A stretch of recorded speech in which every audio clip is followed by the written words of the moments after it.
ఓం నమో వెంకటేశాయ. హరే శ్రీనివాస.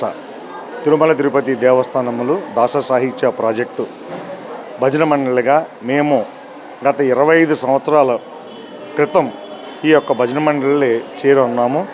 అయితే ఆంధ్రప్రదేశ్లో అప్పుడు ఈ దాస సాహిత్య ప్రాజెక్టు లేదు. ఈ యొక్క కన్నడీకులకే పరిమితమై ఉండేది.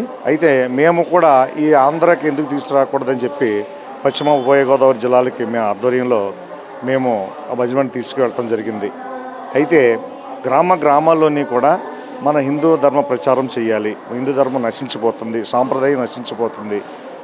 ఈ విధంగా ఏ విధంగా అయితే మనం ఈ భక్తి మార్గంలో తీసుకురావాలని ఆలోచించి శ్రీమాన్ తిరుమల తిరుపతి దేవస్థానం దాస సాహిత్య ప్రాజెక్టు స్పెషల్ ఆఫీసర్ గారు అయినటువంటి శ్రీమాన్ పగడాల ఆనంద తీర్థాచార్యుల వారు చక్కటి కార్యక్రమాలు రూపొందించి విశేషాధికారులుగా ఎన్నో భజనలు రిజిస్టర్ చేసి ప్రతి గ్రామంలోనూ పిల్లలు పెద్దవారు అందరూ కూడా భక్తి మార్గం వైపు నడిపించడానికి ఒక ప్రణాళిక మాకిచ్చి, ఆ ప్రణాళిక ఏమంటే చక్కటి పుణ్యక్షేత్ర దర్శనము, అదేవిధంగా ఆధ్యాత్మిక కార్యక్రమ ప్రవచనము, సంకీర్తనము, అదేవిధంగా కోలాటము, ఇవన్నీ కూడా వాళ్ళకి నేర్పించి భక్తి మార్గంలో నడిపించడానికి చక్కటి మార్గదర్శక సూత్రాలు ఆనంద తీర్థాచార్యులు గారు మాకు ఇవ్వటం, మేము గ్రామంలోని ప్రతి పల్లెటూరుకి వెళ్ళి అక్కడ మహిళలకు పిల్లలకు అందరికీ కూడా మేము బోధించి, ఇదే కాదు ఇది భజన మండలి చేరటం వల్ల తిరుమల తిరుపతి దేవస్థానం దర్శనము, అలాగే అక్కడ వసతి అన్నీ కూడా మనకి లభిస్తాయి.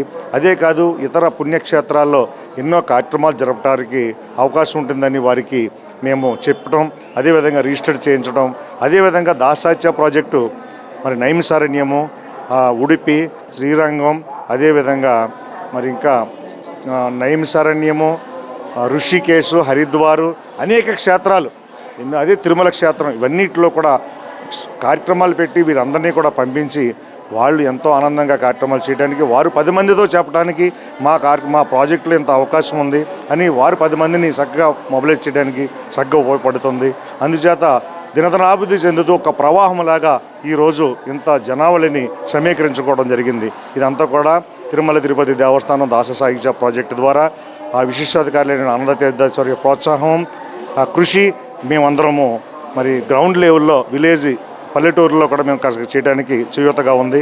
ఇంకా రాబోయే కాలంలో ఇంకా ఎన్నో గ్రామాల్లో, మారుమూల గ్రామాల్లో కూడా మేము ఇటువంటి కార్యక్రమాలు చేస్తామని, హిందూ ధర్మ ప్రచారంలో భాగంగా మేము వహిస్తామని మరి తెలియజేసుకుంటూ హరే శ్రీనివాస.